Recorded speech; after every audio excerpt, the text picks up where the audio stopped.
النهارده في مدرستنا ميت الرفع رقم 1 هنقدم لكم محاضرة أو ندوة عن بعنوان ترشيد الاستهلاك.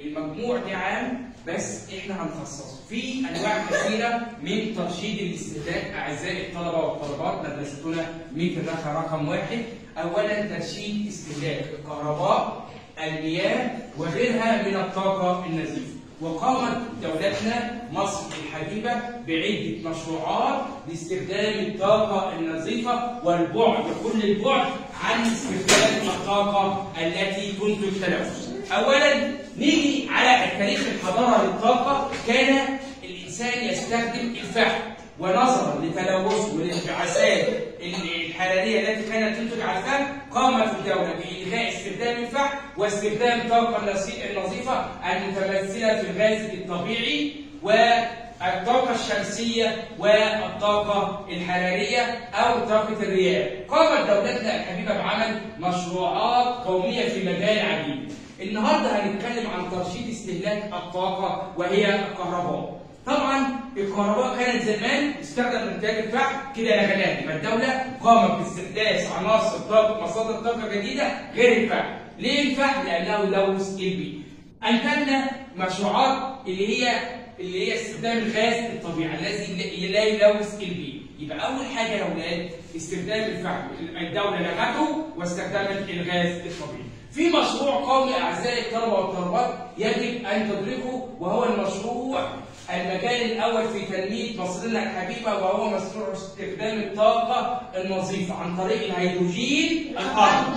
فصل المياه عن الهيدروجين، وهذه الطاقه هو المشروع التي تتكاتف فيه دولتنا الحبيبه مصر، وهو مشروع الطاقه النظيفه الذي يوفر العديد من الطاقه. يبقى اول حاجه يا اولاد لازم نعرف ان الدوله بتتجه الى استخدام الطاقه النظيفه بعنوان الطاقه الخضراء عن طريق مشروع قومي في العاصمه الاداريه الجديده، وهو استخدام فصل الهيدروجين من المياه لانتاج طاقه نظيفه غير ملوثه للبيئه. دي اهم نقطه في مجال ترشيد الاستهلاك. طيب انت كطالب وكولي امر او كاسره عامه قامت الدوله بانتاج المصابيح التي لا تنتج عنها الاحتباس الحراري او الوهج الحراري، وقامت بصناعه اللمبات او المصابيح الموفره للطاقه ولها دليل. دي درجات استخدام الطاقه وتوفير الطاقه في المنازل.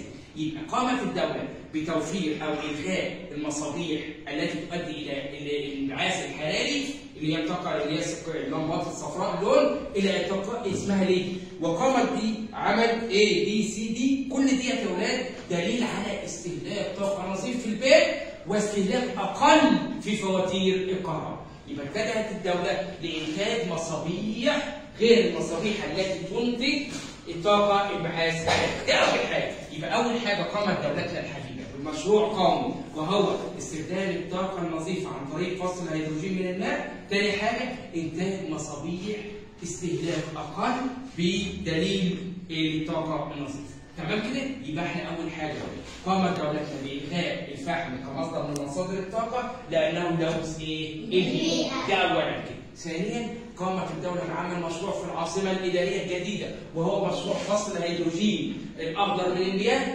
لانتاج طاقه نظيفه ونحو بيئه نظيفه. احنا مدرستنا مثل الرهط نحو غيرنا التربيه الاجتماعيه نعمل على استخدام المصابيح الحديثه التي توفر الطاقه الكهربائيه. دي اول حاجه يا ولاد. طيب يبقى احنا كولي امر كطالب نستخدم الطاقه النظيفه عن طريق اللمبات الليدات غير الحراريه الثانيه. دي كانت تستهلك كثيرا وغير مكلفه للانسان، يبقى دي بتوفر في الطاقه. ثاني حاجه يا ولاد في ترشيد استهلاك المياه. ترشيد استهلاك المياه اساس الحياه، مفيش حاجه تستغنى عن المياه. طيب اول حاجه خريطه مصر قامت الدوله بزياده مساحه الاراضي الزراعيه. ليه؟ أو الري بالتنقيط أو الرش عوضا عن الري بالغمر. كان زمان كان الفلاحين يستخدموا الري بالغمر، وهذا سلوك سيء. الدولة بعد تفكير وجهود الدولة والمهندسين الزراعيين وغيرهم قاموا بإلغاء الري بالغمر الى الري بالتنقيط والرش، وهذا مشروع قومي يجب يعني مميزات وعيوب. نيجي اما اجي اسالك تقول نحن مع الري بالغمر والري بالتنقيط ولا الرش؟ يبقى الري بايه؟ لانه يوفر نسبه كبيره من الميه. طيب، وحددت الدوله بعض الفلاحين والمزارعين بعدم زراعه الارز الا في مناطق معينه لانه يستهلك نسبه كبيره من المياه. يبقى كده بودي الدوله. اتكلمنا عن ترشيد الكهرباء، ترشيد المياه. طيب احنا كطلاب لازم نعرف مميزات الاستهلاك النظيف للمياه. اول حاجه في بيوتنا ومدارسنا غلق سنابير المياه بكل حرص. تمام؟ والاطمئنان عليه. يبقى غلق صنبور المياه بعد الاستهلاك المباشر. طيب في تنظيف الاسنان كوب من الماء بدل المياه الجاريه، دي برضه بعض السلوكيات الايجابيه التي تتمتع بها الأطفال. يبقى السلوكيات اول حاجه غلق الصنبور عند استخدام الحاجه، وغسل الاسنان عباره عن كوب كده، وغسل الاسنان بدل المياه الجاريه. تمام كده؟ يبقى قامت الدوله بعمل عده مشروعات في ترشيد استهلاك المياه. طبعا في محطات كهرباء يا اولاد، الدوله ايضا استغلت هذه الفرصه، وهي قريه بلبال في صعيد مصر، انتاج الطاقه عن طريق الشمس. برافو عليكم، طريق الشمس. ليه يا استاذ؟ علشان برافو عليك. احنا طبعا عارفين ان صعيد مصر بيتعامل عليه الشمس طوال ايه؟ يعني تقريبا يعني. الدوله استغلت هذا المشروع بعمل في قريه بلبال بالذات، عمل محطات شرائح لامتصاص ايه؟ الشمس. اللي هي شرائح حراريه تمتص الشمس وتنتج الطاقه عن طريق ايه؟ الشمس. طيب برافو عليك. يبقى احنا كده يا ولاد عشان ندوتنا او محاضرتنا نستفيد منها معلومات، قامت الدوله بعمل مشروعات في ترشيد الكهرباء وترشيد المياه. هنبدا بترشيد الكهرباء كده.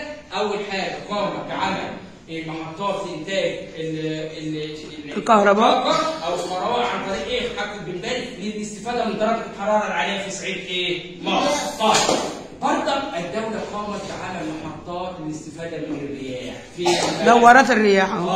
فين بقى في الرياح؟ في جبل الزيت. ايوه برافو عليك، جبل الزيت في البحر الاحمر. هناك الرياح شديده، لا لازم نستغلها. قاموا بعمل محطات للاستفاده من طاقه الرياح اللي هي جبل الزيت. تمام.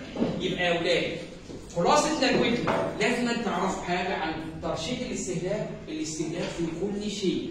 تنظيم وقتك، يبقى ترشيد الكهرباء ومعرفه جهود الدوله والحفاظ عليه. تمام كده؟ يبقى اول حاجه عرفنا ترشيد الاستهلاك في كافه في تنظيم وقتك في كل حاجه، وخدنا ترشيد استهلاك الكهرباء المياه وغيره، وعرفنا مشروعات التي قامت بها ايه؟ الدوله. تمام كده. نيجي بقى على سلوكيات عامه يجب ان تتبعها عند الحفاظ على كهربتك او في البيت يعني او المنزل.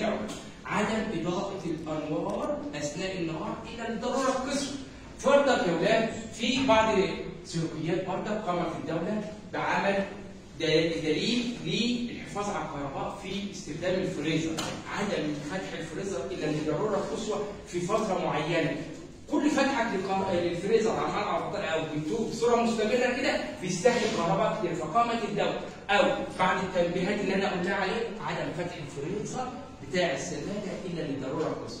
غلق المصابيح الكهرباء في اثناء النهار الا للضروره القصوى. استخدام او تغيير اللمبات الى لمبات ليد معينه وهي متوفره في مصرنا، ما عادش تاني عشان توفر الكهرباء. متوفره. يبقى قامت الدوله بتوفر. طب بتعمل ايه اللمبات دي؟ بتوفر عندك مصاريف فاتوره الكهرباء، بتوفر عندك الاضاءه التي تساعد على صحه العين. تمام كده يا اولاد؟ تمام. قبل الانتهاء يا اولاد من نقطه معينه، قامت الدوله ايضا بعمل محطات كهربائيه عن طريق التكنولوجيا الحديثه التي توفر الطاقه عن الزيوت والحاجات والبنزين والحاجات دي. تاني حاجه برضه يا اولاد قامت الدوله بعمل تغيير كابلات السلوك، وده واقع عايشين فيه قريتنا التراخ. تغيير الكابلات المتهالكه التي كانت تؤدي الى بعض الافراد الى كابلات مغطاه بغطاء. طيب والكابلات دي بتوفر الطاقه. زمان كانت الطاقه كانت غير موفره. يبقى كده خلاصه ندوتنا اعزائي الطلبه والطالبات في مدرستنا بيت الرخاء. اولا كنا بنتكلم عن ندوه بمعنى ترشيد الاستهلاك، وقام بترشيد استهلاك الكهرباء، المياه، وغيرها من تنظيم الوقت في حياتنا. وخلاصتنا اللي احنا عرفنا جهود الدوله واهم الاساليب الحديثه التي يجب التعليمات والاساليب التي في حياتنا يجب اتباعها للسيطره. وخلاصه كلامنا بقى، نحن مع ترشيد الاستهلاك ولا ضده؟ مع ترشيد الاستهلاك، مع استخدام اللمبات الليل، مع استخدام اللمبات ايه؟ الموفره للطاقه، معا في تحييد دولتنا وتقديرها على جهودها على عمل عواميد الاناره واستخدامها، معا ولا ضد؟ معا. كده خلاصه ندوتنا يا اولاد، نحن مع ترشيد الاستهلاك.